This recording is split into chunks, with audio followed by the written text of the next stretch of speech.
Lieutenant Colonel Daniel Davis. Sir, thank you for being with us. You've got Israel fighting on two fronts, northern Gaza and Lebanon, okay? Is that bringing us closer to a broader conflict, or are those actions actually taking us further from a broader conflict because of how aggressive Israel has been? Well, no, you got to expand it. That's not enough. You also have the fighting going on with Israel, and actually the U.S. and U.K. in recent days also attacked the Houthis in Yemen specifically. And of course, as we're all waiting, anxiously to find out what Israel is going to do to Iran based on the last week's missile strike. So this is the chance of being a 4 or 5 front war when you start adding in some of the militants in Iraq and in Syria and elsewhere in the Middle East. So Israel right now, in my estimation, militarily, is taking on a lot more than it can handle.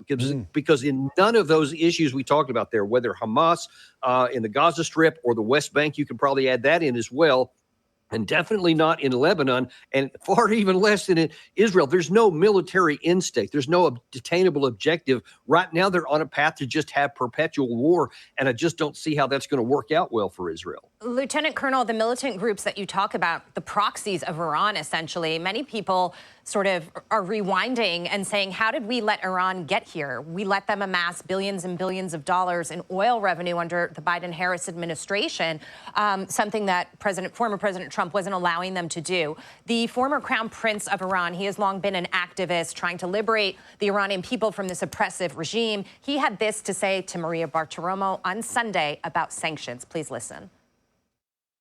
The sanctions have been on Iran, but were they actually enforced? They were not, because the $100+ billion that the regime had access to a couple years ago, closing into what happened and ultimately led to empowering it to support its proxies, including Hezbollah and Hamas, of course, didn't come from nowhere. If those oil sanctions were imposed, that would be $100 billion less for the regime to spend. Not to mention, of course, the ransom money for hostages that was also paid to the regime, about $6.5 billion, if I'm not mistaken. And so all of this money is not going to, help Iranian workers who are being not paid their salaries for a long time. Instead, it goes to support the proxies. Your reaction, please.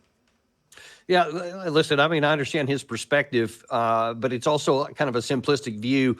Iran, I mean, to say they're going to shut off, oil revenue, I mean, you're going to have to go to China, because China gets, I think, about 1.7 million barrels per day from Iran, and Iran sells to other people as well, things that are outside of our ability to stop. So it doesn't matter whether we want to or not. That's just not a revenue or a path that's open to. And listen, sanctions are very alluring and they feel good, but they almost never change regime possibly. I mean, you had the whole maximum pressure campaign on Israel throughout the Trump administration.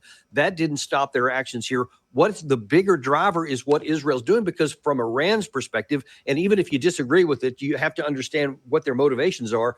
All of these attacks on their proxies throughout the area, that makes them feel like they have to react. And then, of course, you add in the assassination in Tehran of the Hania, the destruction of their embassy in Syria, et cetera. This is an ongoing war, and actions have counteractions, and that's kind of where we are.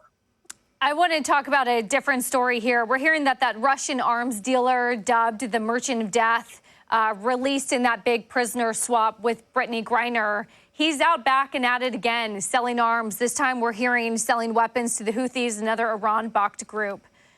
Are you surprised? Well, yeah, of course not. Not surprised at all. But I also don't think that that's that big of an issue about that particular guy, because I promise you, if he was still in jail, there is no shortage of people willing to sell ammunition and arms and everything else to the Houthis and all these other groups that are in the area as well.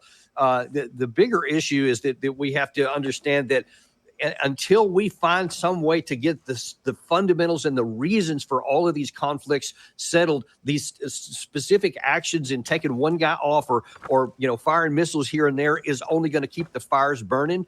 And this is so complex, but we need to understand there are no simple answers to this, and that's important. But the most important thing I'll tell you is that the U.S. needs to make sure we don't get drawn into any of these wars. And a lot of fires burning right now, indeed, around the world. Lieutenant Colonel Daniel Davis, thank you for your time today.